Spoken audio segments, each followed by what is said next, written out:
Ponho vírgula. Leva vírgula. Será que falta alguma vírgula? Usar ou não usar a vírgula? Eis a questão.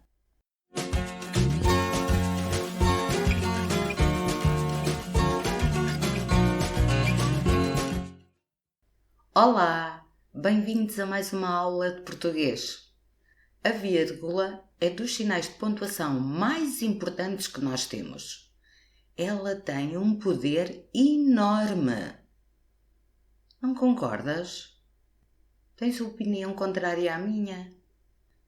Mas tens outra ideia? Afinal concordas. O uso da vírgula permitiu-nos passar de uma opinião contrária à minha para uma opinião igualzinha à minha. É ou não é poderosa? A vírgula não se cinge de maneira alguma a uma breve pausa para respirar. Ela tem lugares próprios na frase para ser utilizada.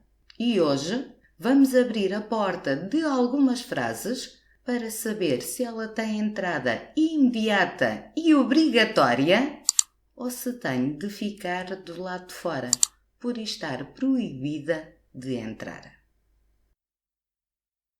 Vamos começar com as 3 situações em que a vírgula não deve ser usada. Estás proibido de usar a vírgula entre o sujeito e o predicado. Por exemplo, os alunos fizeram os trabalhos de português. Os alunos, sujeito simples, fizeram os trabalhos de português predicado. Confirmamos que não há nenhuma vírgula a separar estas duas funções sintáticas. Também não deves usar a vírgula entre o verbo e os seus complementos. Repara, eles seguiram todas as orientações. Seguiram, forma do verbo seguir, todas as orientações, o seu complemento direto.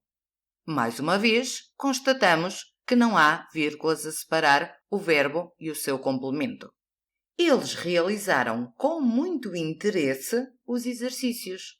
Forma verbal, realizaram o quê? Os exercícios. Complemento direto. Mas, professora, nós temos vírgulas nesta frase.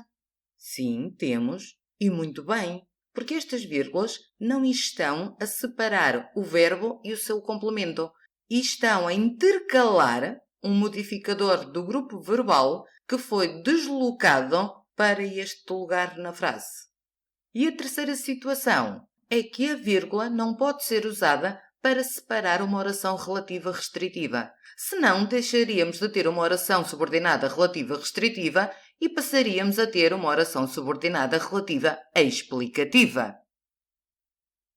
Os alunos que já concluíram a tarefa podem sair. A oração subordinada relativa restritiva que já concluíram a tarefa tem como função limitar o antecedente do pronome relativo que. Nem todos os alunos têm autorização para sair. Só um grupo restrito é que pode sair. Quem? O grupo que já concluiu a tarefa. E agora vamos ver os contextos em que a vírgula é obrigatória. E começamos com situações bem simples. A vírgula usa-se para separar o local da data. Porto Alegre, 20 de novembro de 2021. Local, data. E também para separar os elementos da morada. Rua da Liberdade, número 58, primeiro esquerdo. A vírgula também é obrigatória para separar ou intercalar o vocativo. Meu filho, já estudaste? Já estudaste, meu filho? Diz-me, meu filho, se já estudaste. Repara que o vocativo pode surgir no início, no meio ou no fim da frase. Muitas vezes confundes o vocativo com o sujeito. A vírgula é essencial para a sua diferenciação. E quando temos um constituinte com função de modificador do nome apositivo, este deve ser delimitado por vírgulas. A Ana, aluna exemplar, modificador do nome apositivo, separado por vírgulas, foi eleita delegada de turma.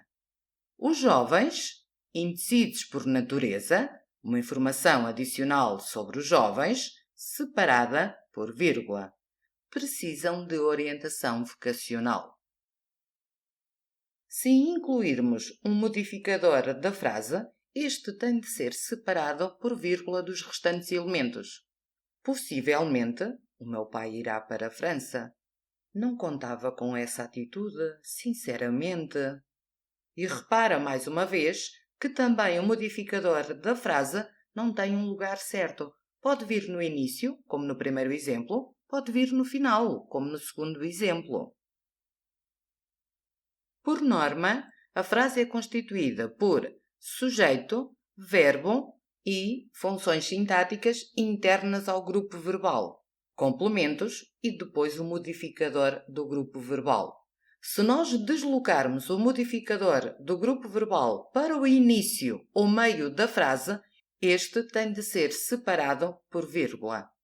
Podíamos ter a frase: fui ver o derby Benfica Sporting ao Estádio da Luz na época passada.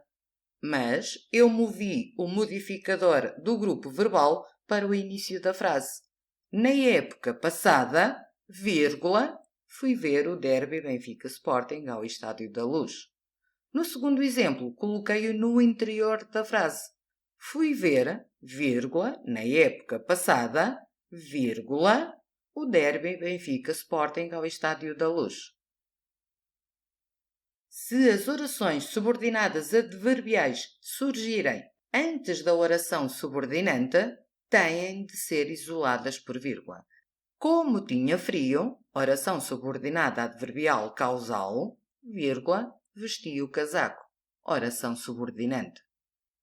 Quando chegares, uma oração subordinada adverbial temporal, vírgula, telefona-me, oração subordinante. Embora estivesse doente, oração subordinada adverbial concessiva, vírgula, foi às aulas, oração subordinante. Usamos a vírgula para marcar uma elipse, a falta de um elemento.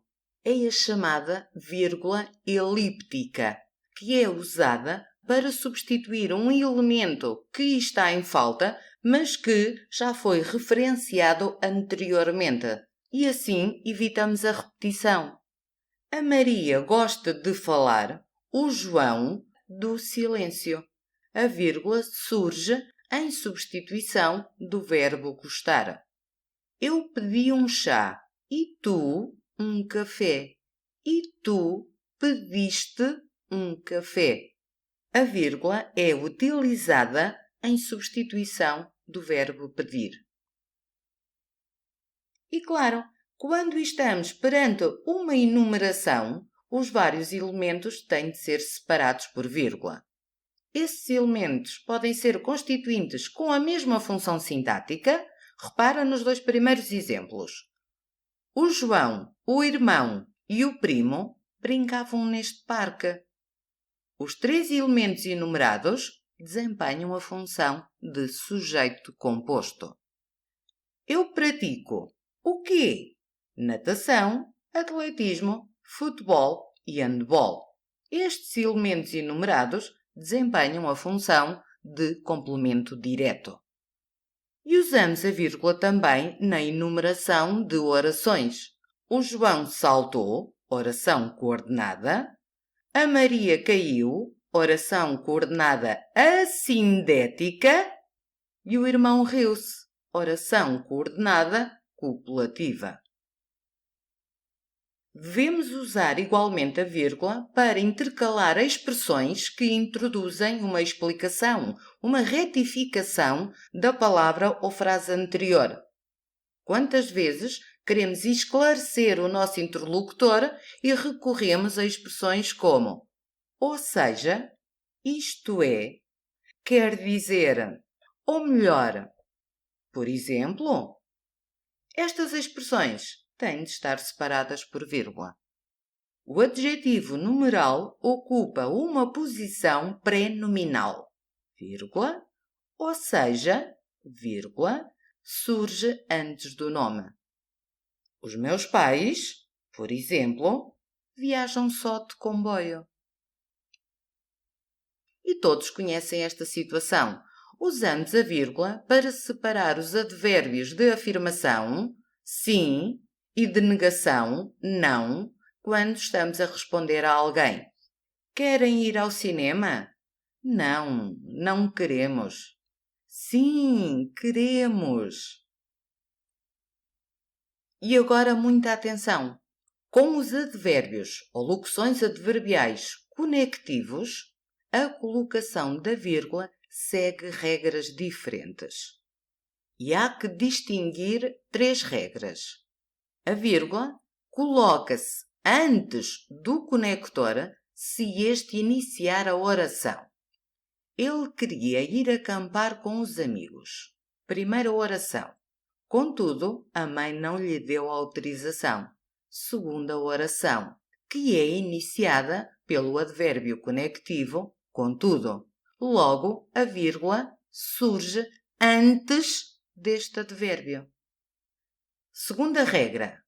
A vírgula tem de delimitar o conector se este surgir no interior da oração. Nem no princípio, nem no fim. No interior. Ele queria ir acampar com os amigos. Primeira oração. A mãe, porém, não lhe deu autorização. Segunda oração. E esta segunda oração não é iniciada por um conector. O conector surge depois. Surge já no interior da oração. Por isso, deve ser delimitado por vírgula. Terceira regra. Coloca-se depois do conector se este surgir no início da frase. Ele sonhava passar as férias num acampamento. Fim da primeira frase. Início da frase seguinte. Locução adverbial conectiva. No entanto, vírgula, a mãe nunca lhe deu autorização. Trata bem a vírgula. Olha que corres o risco de chegar ao teu receptor uma mensagem que não a que lhe querias transmitir. Encontro marcado para a próxima aula. Até lá, fica bem.